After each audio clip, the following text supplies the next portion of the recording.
Today, we are going to tackle two absolutely huge ideas in programming.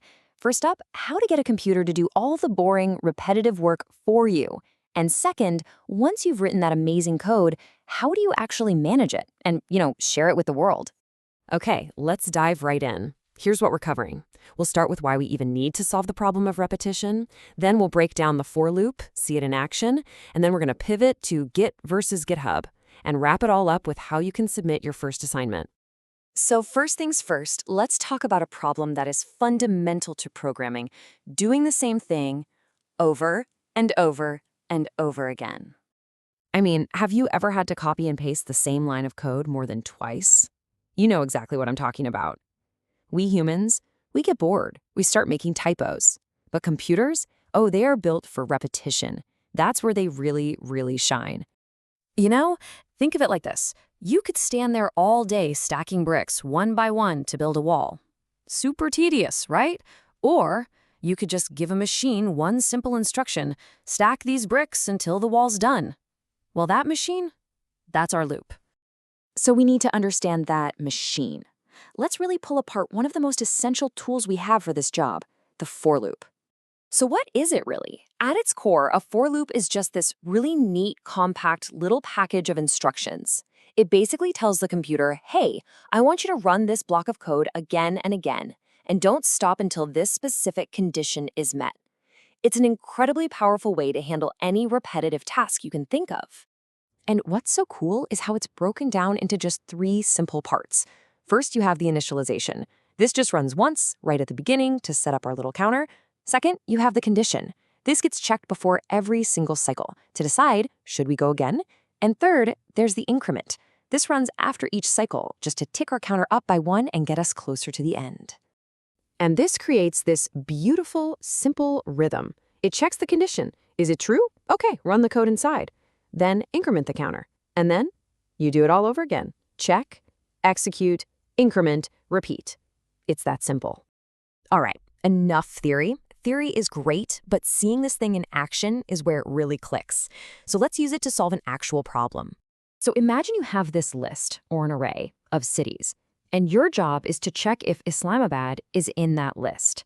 Now, without a loop, you'd have to write an if statement for Karachi, then another one for Lahore. You can see how that would get old really fast. It's just not efficient.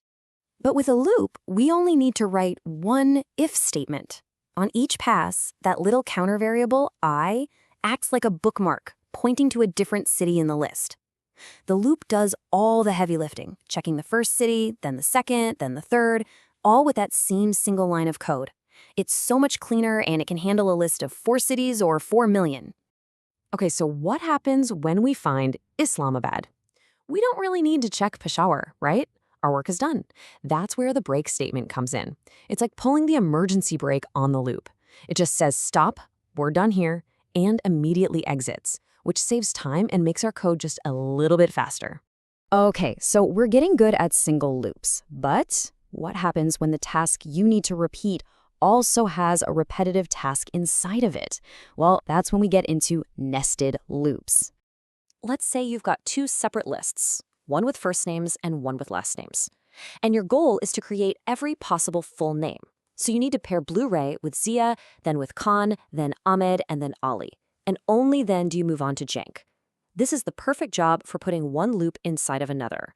So here's the absolute key takeaway for nested loops. For every single time the outer loop runs, the inner loop runs its entire course, from start to finish.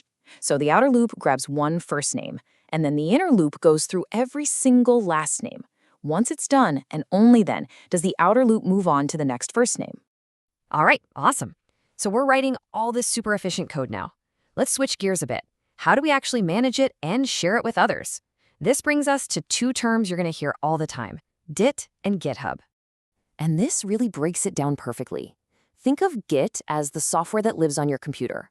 It's this powerful tool that's like a time machine for your project, tracking every single change you make. GitHub, on the other hand, is a website. It's an online platform where you can store your Git projects. It's the place you go to back up your code and, most importantly, to work with other people.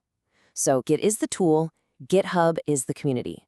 Git is local, GitHub is global. So, how do we actually put this into practice? Let's walk through a super common workflow, submitting your assignment using the GitHub desktop app. Honestly, the process is pretty straightforward. You start with a regular folder on your computer, then you go into GitHub Desktop and say, hey, I want to start tracking this folder.